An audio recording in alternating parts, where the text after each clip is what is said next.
అత్యంత ప్రజాదరణ పొందిన మెసేజింగ్ యాప్స్లో వాట్సాప్ అత్యంత ప్రధానమైనది. దీని వాడకంలో ఉండే సౌలభ్యం కారణంగా దాదాపు ఫోన్ ఉన్న ప్రతి ఒక్కరూ వాట్సాప్ అకౌంట్ వినియోగిస్తున్నారు.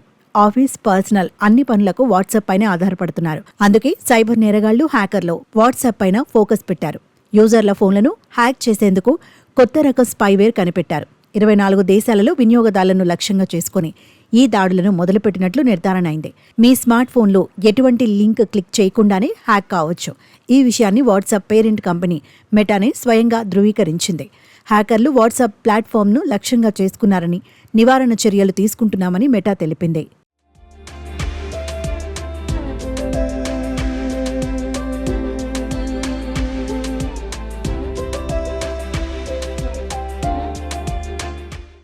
వాట్సాప్ ద్వారా జీరో క్లిక్ హ్యాక్ విధానంలో యూజర్ ఏ లింక్పై క్లిక్ చేయకుండానే ఫోన్ హ్యాక్ అవుతోందని వాట్సాప్ మాతృ సంస్థ మెటా స్పష్టం చేసింది. ప్రపంచవ్యాప్తంగా ఉన్న వాట్సాప్ యూజర్లు ఈ అధునాతన స్పైవేర్ దాడి కారణంగా తీవ్రమైన భద్రతా ముప్పును ఎదుర్కొంటున్నారు. నివేదికల ప్రకారం మోస్ట్ డేంజరస్ సైబర్ గూఢచారులు కనీసం 24 దేశాలలోని వాట్సాప్ వినియోగదారులను లక్ష్యంగా చేసుకున్నట్లు నిరూపణ అయింది. ఇటలీలో ఇలాంటివే 7 కేసులు నిర్ధారణ అయ్యాయి. ఆ వెంటనే మెటా కూడా స్పందించి ఇటలీ జాతీయ సైబర్ భద్రతా సంస్థను అప్రమత్తం చేసింది. వాట్సాప్ యూజర్లను హ్యాక్ చేసేందుకు ఇజ్రాయెల్ స్పైవేర్ ఉపయోగించినట్లు తెలుస్తోంది. ఇజ్రాయెల్ నిఘా సంస్థ పారగన్ సొల్యూషన్స్తో లింక్ అయిన స్పైవేర్ను ఉపయోగించి జర్నలిస్టులు, కార్యకర్తలు, పౌర సమాజ సభ్యుల వాట్సాప్ ఖాతాలను హ్యాక్ చేశారు. జీరో క్లిక్ హ్యాకింగ్ టెక్నిక్తో బాధితుడు ఏం చేయకున్నా వారి ఫోన్ హ్యాక్ అవుతుంది. ఈ రకం హ్యాకింగ్ అత్యంత ప్రమాదకరమైనదిగా పరిగణిస్తున్నారు.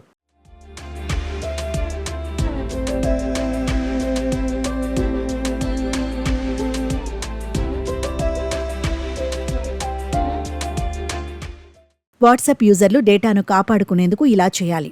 అదనపు భద్రత కోసం 2 స్టెప్ వెరిఫికేషన్ ఎనేబుల్ చేసుకోండి.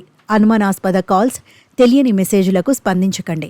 రానున్న రోజుల్లో జీరో క్లిక్ హ్యాకింగ్ పెద్ద ముప్పుగా మారుతుందని సాంకేతిక నిపుణులు హెచ్చరిస్తున్నారు. అందుకే వాట్సాప్ వినియోగదారులు తమ ఫోన్లోని డేటా అనధికార నిఘా నుంచి రక్షించుకోవడానికి అప్రమత్తంగా ఉండాలి. ఎందుకంటే సాఫ్ట్వేర్లో లోపం ఉంటేనే ఈ హ్యాక్ పనిచేస్తుంది. అందువల్ల ఫోన్ను అప్డేట్గా ఉంచుకోవడం చాలా ముఖ్యం. ఇది మాత్రమే కాదు, బ్యాటరీ అకస్మాత్తుగా ఖాళీ కావడం ప్రారంభించినా, తెలియని సందేశాలు రావడం ప్రారంభించినా యాప్లు ఆటోమేటిక్గా వాటికవే కదులుతున్నట్టుగా అనిపిస్తే జాగ్రత్తగా ఉండాలి.